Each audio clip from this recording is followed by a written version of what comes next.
ছাত্ৰ-ছাত্ৰীসকল তোমালোকৰ জেনেৰেল মেথছৰ আজি ক্লাছ 10ৰ আজি এটা নতুন চেপ্টাৰ আৰম্ভ কৰিম। চেপ্টাৰটো হৈছে পৃষ্ঠকালি আৰু আয়তন। এক্সাৰচাইজ 13 ইয়াৰ পৰা তোমালোকৰ এবাৰ আহিব 6 নম্বৰ। 1 নম্বৰ কুৱেশ্যনটো কৈছে কি প্ৰত্যেকৰে আয়তন 64 মিটাৰ কিউব বিশিষ্ট দুটা ঘনক মূৰে মূৰে সংযোগ কৰা হ'ল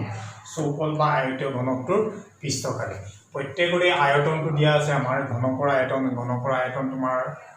বুলি ক'লে আমাৰ কি হ'ব আর প্রত্যেকডাল বাহু কি সমান ইয়ার তোমার কিমান দিয়া আছে 64 মিটার কিউব দিয়া আছে তোমার ইয়ার আয়তনটো গতি আয়তনটো আমি কৰিম গতিকে তোমাৰ 1 নম্বৰটো কি হ'ব প্ৰথমতে আমি কি কৰিব লাগিব ধৰি ললো ঘনকৰ বাহু দৈৰ্ঘ্য ধৰা হ'ল কি ধৰা হ'ল তোমালোকৰ ঘনকৰ বাহুৰ দৈৰ্ঘ্য ঘনকৰ বাহুৰ দৈৰ্ঘ্য কিমান বাহুৰ দৈৰ্ঘ্য x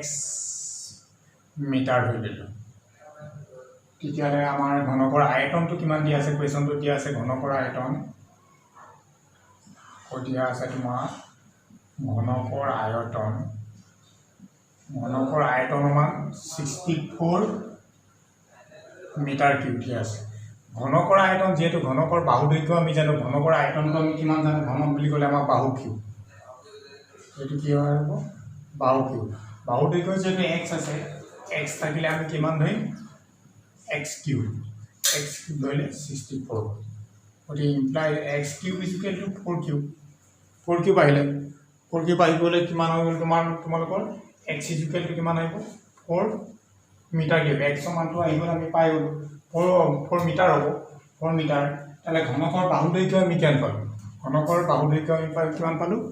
4 মিটাৰ এটা কি আমি ইয়াত লিখিম কি ঘনকৰ বাহু দৈৰ্ঘ্য কিমান 4 মিটাৰ ঘনকৰ বাহু দৈৰ্ঘ্যটো আমি পাই গ'লো 4 মিটাৰ পাই যোৱাৰ পিছত আমাৰ কি বুলি কৈছে কুৱেশ্যনটো কৈছে আকৌ দুটা ঘনক মূৰে মূৰে সংযোগ কৰিলো এফালে মূৰে মূৰে আমি আকৌ কি কৰিলো আৰু এটা ঘনক লগাইলো ঘনক মূৰে মূৰে সংযোগ কৰা দুটা ঘনক মূৰে মূৰে সংযোগ কৰিলে চৌকল বা আয়তীয় ঘনকটোৰ পৃষ্ঠকালি এতিয়া আৰু এটা লগাই দিও আমাৰ লেংথটো কি হৈ যাব লেংথটো বাঢ়ি যাব হাইট আৰু আমাৰ উচ্চতা আৰু প্ৰস্থটো আমাৰ একে থাকি যাব গতিকে আমাৰ দৈৰ্ঘ্যটো বাঢ়ি যাব গতিকে আমি এটো বুলি কৈছো দুটা ঘনক মূৰে মূৰে যদি সংযোগ কৰে তাহলে আয়তীয় ঘনকটো উৎপন্ন হ'ব আয়তীয় ঘনক এটা আমাৰ কি হ'ব উৎপন্ন হ'ব এইটো ঘনক আকৌ আয়তীয় ঘনক হৈ যাব গতিকে তেতিয়া আমাৰ কি হ'ব নতুন ঘনক এটা উৎপন্ন হ'ব নতুন ঘনক আমাৰ এইটো নতুন আয়তীয় ঘনক এটা উৎপন্ন হ'ব এইটো আমি লিখিম যে নতুন আয়তীয় ঘনকটোৰ দৈৰ্ঘ্য কিমান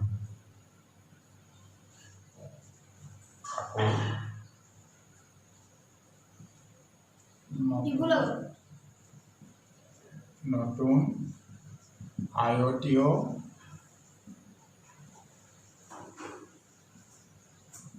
ঘনকটোৰ আমি দৈৰ্ঘ্য জেনেৰেলি L লিখে মই লিখি দিছো দৈৰ্ঘ্য L টো কিমান আছে 4 + 4 দুটা লগাই দিছে আৰু এটা গতিকে আমাৰ কিমান হ'ব 4 + 4 8 মিটাৰ বা 2 * 4 আমি হেতু লিখিব পাৰো 2 * 4 লিখিব পাৰো দৈৰ্ঘ্য পালো প্ৰস্থটো আমি জেনেৰেলি কি লিখো b 4 মিটাৰ ইয়াৰে লিখিলো কি উচ্চতাটো কি h হলে আমাৰ কিমান 4 মিটাৰ এতিয়া কি হ'ল আমাৰ উলিয়াবলৈ কৈছে কি আয়তীয় ঘনকটোৰ পৃষ্ঠকালি আমি ফৰ্মুলাটো জানোৱেই গতিকে আমি তাত বহাই দিলে হৈ গ'ল এনেকৈ লিখিম কি আমাৰ আয়তীয় ঘনকটোৰ পৃষ্ঠকালি 2 কিমান আছিল আমাৰ পৃষ্ঠকালি ফৰ্মুলাটো আছিল আমাৰ 2 ব্ৰেকেট LB + BS + HL আমি এটা বহাই 2 L ৰ ভ্যালুটো আমাৰ কিমান আছে 4 + 4 8 B ভ্যালুটো আছে আমাৰ 4 B ভ্যালুটো 4 ইনটু 4 আকৌ H ৰ ভ্যালুটো আমাৰ 4 আৰু L ৰ ভ্যালুটো আমাৰ কিমান 8 গতিকে আমাৰ কিমান হ'বগে আমি কিমান পাম এটো 2 8 into 4 32 4 into 4 16 4 into 8 এইটো 4 আছিল এই সেলটো আমাৰ এল ঠিকে আছে 32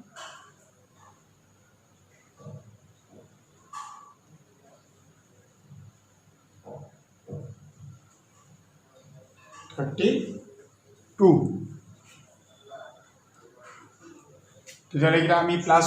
কৰিলে কিমান পাম 2 into 4 0 6 7 8 80 পালো গতিকে আমি কিমান পালো 1 8 into 2 160 মিটাৰ স্কয়াৰ বা বৰ্গ মিটাৰ আমি এটো পাই গলো কিমান পালো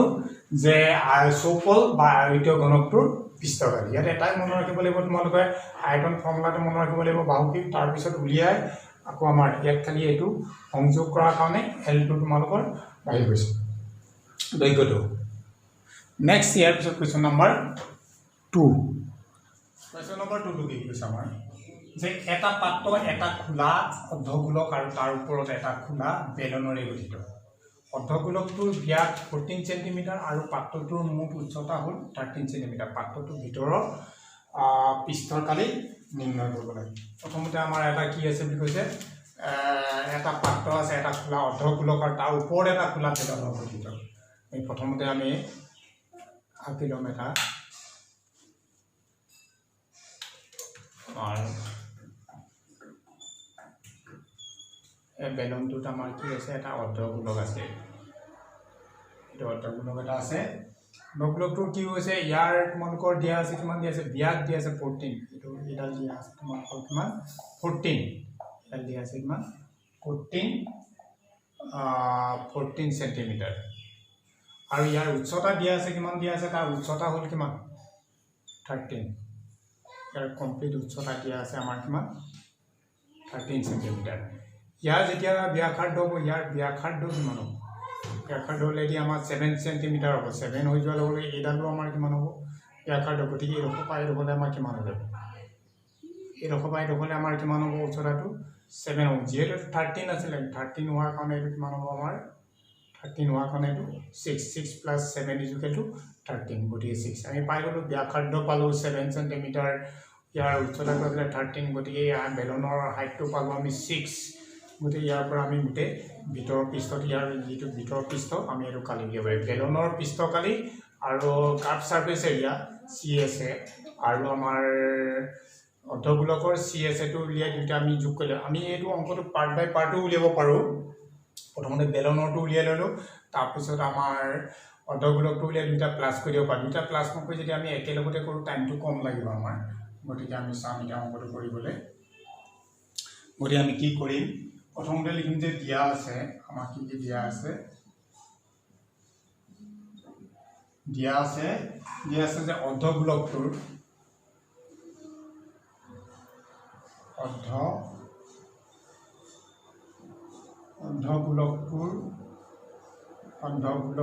ব্যাস দিয়া আছে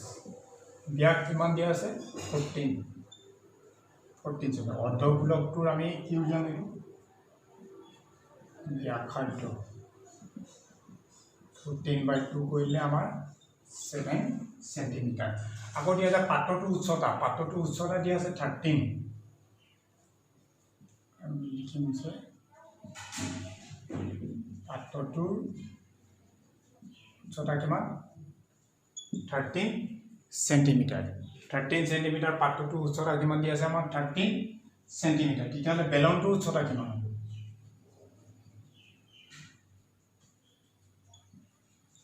বেলনটোৰ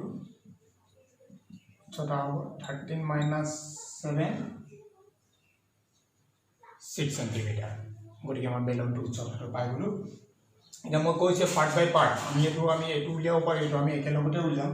গতিকে মই কি লিখিম গতিকে কি আমাৰ উলিয়াবলৈ কৈছে পাত্ৰটোৰ ভিতৰৰ পৃষ্ঠকালি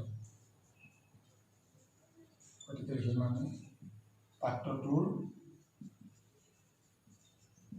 ভিতৰ পৃষ্ঠৰ কালি সমান কি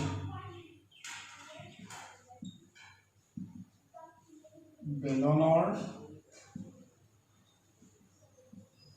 ভিতৰৰ পৃষ্ঠকালি এইটো আমি CSA আমি এইটো ছুটিকে লিখিব পাৰোঁ বেলনৰ CSA বুলি লিখিলে আমাৰ কমপ্লিট হৈ যাব মই কিন্তু লিখি দিছোঁ এইটো এবাৰ তোমালোক পৰীক্ষাত বোলে বেলনৰ CSA হৈ গ'ল প্লাছ আমাৰ এইটো অৰ্ধগোলকৰ আছে অৰ্ধগোলকৰ CSA বুলি লিখিলেও হ'ব মই অলপ দীঘলকৈ লিখি দিছোঁ যে অৰ্ধগোলকৰ ভিতৰৰ পৃষ্ঠকালি CSA আমি CSA লিখিবলৈ গ'ল তেতিয়াহ'লে বেলনৰ ভিতৰৰ পৃষ্ঠকালিটো আমি জানোঁ বেলনৰ পৃষ্ঠকালিটো আমাৰ কিমান আছিলে twice pi RS আকৌ অৰ্ধগোলকৰ বুলি ক'লে আমাৰ কিমান হ'ব twice pi RS twice pi R square গতিকে আমাৰ কিমান হ'ব ইয়াৰ twice pi আৰু R এটা কমন আহিব twice pi R S plus R এইটোৱে সুবিধা নহ'লে যদি আমি বেলনৰটো ভাগকৈ উলিয়াই ল'লোঁ এইটো পাই ভেলু পাব লাগিলে 22/7 আকৌ অৰ্ধগোলকৰ উলিয়াব লাগিলে ভাগকৈ উলিয়াই দুটা প্লাছ কৰিলে আনচাৰটো একে ওলাব তোমালোকে কৰি চাব পাৰা কিন্তু কমন লোৱাৰ কাৰণে টাইমটো কম লাগিব 2 এটা পাই ভেলুটো আমাৰ কিমান বহাবলৈ কৈছে ইয়াত কিতাপত দিয়া আছে তোমালোকৰ 22/7 আৰৰ ভেলুটো 7 দিয়া আছে আৰৰ ভেলু ব্যাখ্যান্ত R আমি R লিখি দিব পাৰোঁ আৰৰ ভেলু কিমান তোমালোকৰ 7 Hৰ ভেলু কিমান দিয়া আছে বেলনৰ উচ্চতা এইটো আমি H ধৰি লওঁ H ইকুৱেল কিমান হ'ব তোমালোকৰ 6 প্লাছ 7 অলৰেডি কেঞ্চেল গুচি গ'ল 44 × 13